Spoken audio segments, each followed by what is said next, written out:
Originally from Philadelphia, currently lives and writes in the San Francisco Bay Area.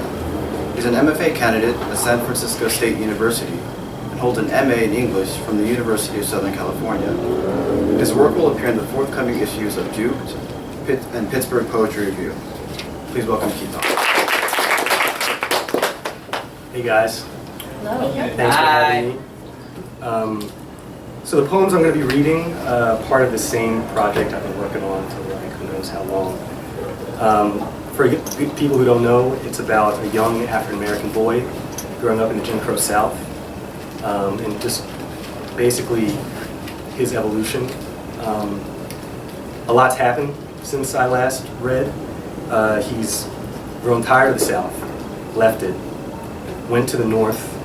It was basically just as bad. So he said, fuck that, gets on a freighter, and he's gone.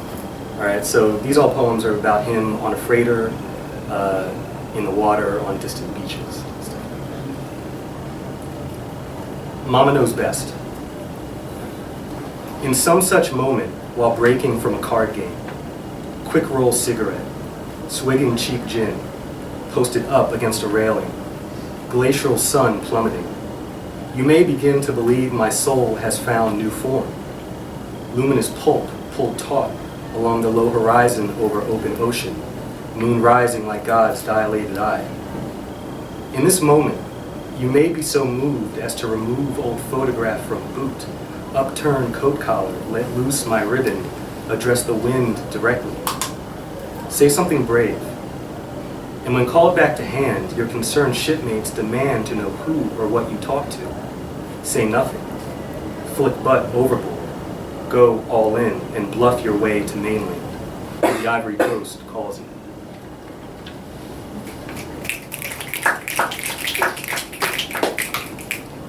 No shelter for men. Lightning was also frightening, but the way storm clouds hold those low guttural notes seemed to rumble from above like thick mahogany tables skidding across hardwood floorboards. Enough thudding to make a boy want to run, scamper up some cellar steps, out steel twin doors, and off like spooked prey into shallow corn. But over an ocean, a boy has no place to go. So I just looked up, into the inescapable gray, listened to an indecisive God rearrange furniture, and, like the other breathless men, waited for the rain.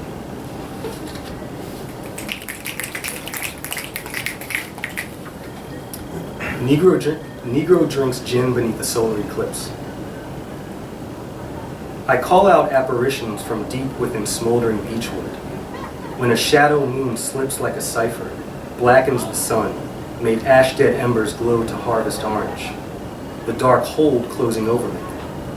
Lord, they packed us tighter than pork sausages. Twisted lips to scrutinize tongues, teeth, gums. Shackled bodies backed by crisp banknotes. Look away, but only for a moment. My kindled rage soars above that drawn, ceaseless sorrow song only breaking waves make. Deeper, conjure what I truly seek, loving company.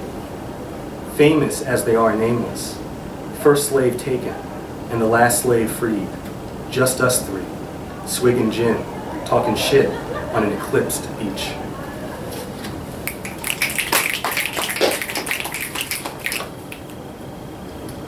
Negro wears coat buttons. Man said they'd fix it, said run home. But you're no fool. Vision never was the issue. It's what the signs read. Dark, spectacled eyes wide open, hazel hints, frozen in pop bottle lenses, amplified a second-rate world, maybe third. You preferred blurred. Back doors, back seats, backbites, backhands, balconies.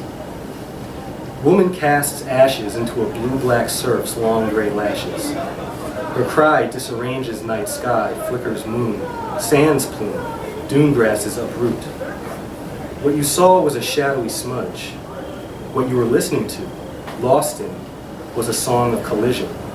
And whoever filled that tin can turned urn, the surf unfurled, took it for her without remainder.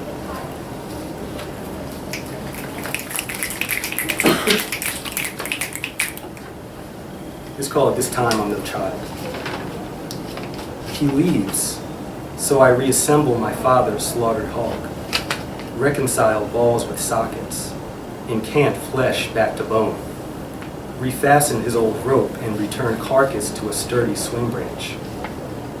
I replace tin bucket, reunite sow guts with stomach, recollect steaming blood running from its open throat, rebottle a song of immense distress and wipe his reflected face from two wild eyes. He serenaded beasts before butchering them, priced by the pound, wrapped up in wax paper, sold to poor boys on mama's credit with a loaf of stale bread and half a dozen eggs. Restless, I swim toward the last pulpy remnant of a descended son. Treading out there is where I swore off pork.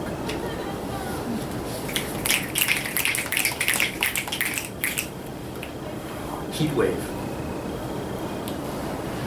Others are too busy toasting the pastel sunset to notice. I've closed my eyes, focused in on a different place and time. Another cicada buzzing summer day. She sits in our unlit kitchen, drinking jarred tea, and my eyes flower beneath both lids. I'm planted on a shaded porch crate, shirtless, thirsty, waiting for the sun to shift, cast light from a softer angle. Hear her chair skid out across the floorboards. From the window, the print of her cotton dress entangles my mind like ivy vines. She comes to the door humming something. An old chocolate Ford rumbles up the road. Feel her standing there, calm, in bonfire. My sister, sipping cool liquid, this record-breaking day.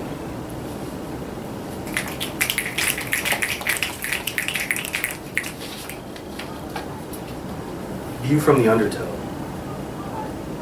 We took chances in all sorts of named and unnamed, tamed and untamed waters. Reddish-brown runoff bodies burned lean by unobstructed sun, revived high by timely rain. I watched you play. The bare-backed, woven straw hat, black torso untethered, waist deep in distance, further in than I'd ever dare venture. Your skin glistens igneous. Today I waited, bobbing toward the quiet blue horizon. Schools of flying fish sought brief sanctuary in the briny air just above the water. An ocean breeze carries laughter. I turn back and see two boys on the shore, poor, and one storm cloud, like a heavy wounded sleeve, sheeting an otherwise empty beach.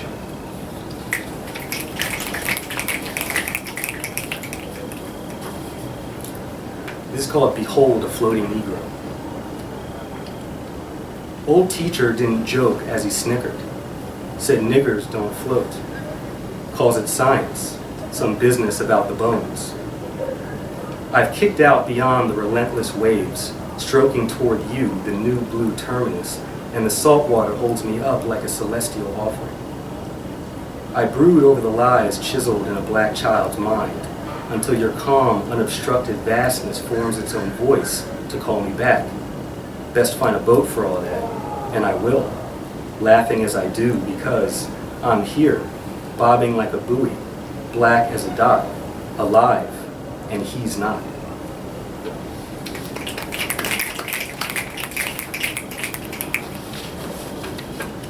It's kind of a longer title.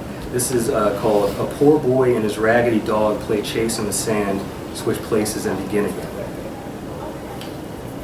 A drunk enters, wants a peek at the credit ledger, won't go till he gets one. He brought a frowning boy without shoes. Boys brought a thin chocolate brown hound.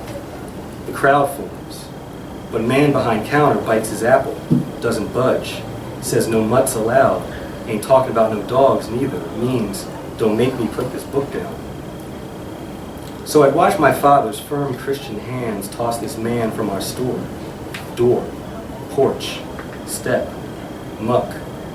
Hard, leathery, learned hands once held this frightened baby high, soothed to sleep, tore the man's flimsy collar, dropped his body on Atlas's bare back, in front of a man's own son, unpocketed God's cool cotton handkerchief and wiped the other down.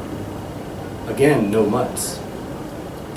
I'm carving my red apple in the sand while a black boy and his best friend dance one unending circle into a cyan blue surf, not a father in sight. One day, I will have my lasting peace with those perplexing hands, my finest birthright, just not this day.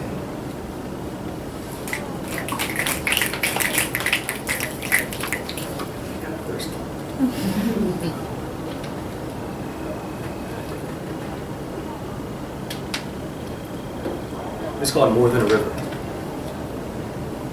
I'd sit on a noisy cot in a noisy city, watching shadows shift on the wall.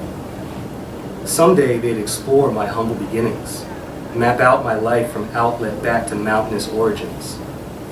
They'd study those tributaries that nourished me, my generous deposits, cargo load figures of steamboats. White men would trek from beginning to end, write adventure books. But I am more than a river, corralled by banks, forced forward toward a distant port. I was afloat in the ocean, nameless, as naked as the way I came. I could hear its motions in my ears, and the bounds of my body were never less clear.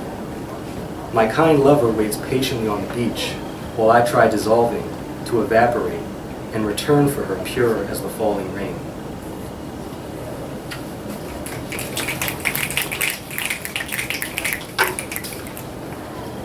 It's called Heaven.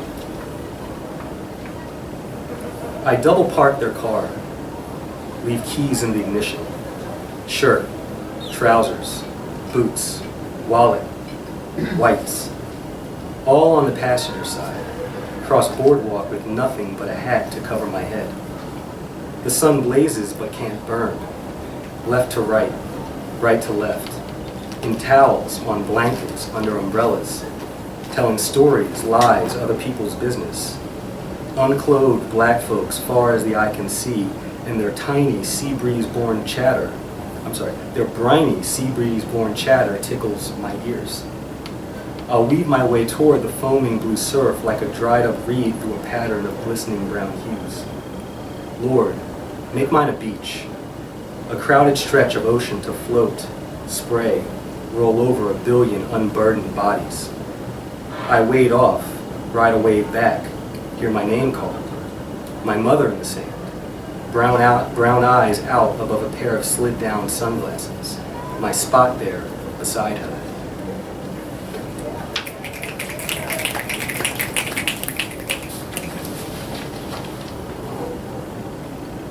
It's called When You Tell My Story. I steal a final peek from a high branch of the landscape around my house, sloping, bulging, trenched like a bare back, scapulas, spine, small, long, shadowed beneath a sheet of various greens. I then arrive for many miles on a beach I've never seen, drop burlap sack, hat, trousers, shirt, and run, disappear down below the foaming blue surf, shoot up, break the surface like a broken bone. Make it so in that moment I could die and that would be all right. End it with me planted in the whitest sands imaginable, butt-ass naked, lost and fucked, smoking a cigarette, blackmail, son of, composing a letter he never sends, ship in your distance. And then, gosh, I think I only have one more. It's called For the Exile. And this is kind of like, so far, the last one of the story. This poem is for the boys who don't make it back before sundown, who run swift as black stallions beneath buzzing streetlight, reach towards the porch screen door. This is for those crossing equators, who see suns slow extinguished under curving worlds, ambivalent boys who remember home as a complicated place best left. And if Sheriff asks, say I strode unclothed into an open pasture and faded down into a consortium of wildflowers. And if Pastor asks, say this ocean breeze blew his letter from my lap. It topples across the air into a vacuum of two colliding blues. No streetlights to be. This poem soared for boys who both love and fear wish into this abyss. That's all I got.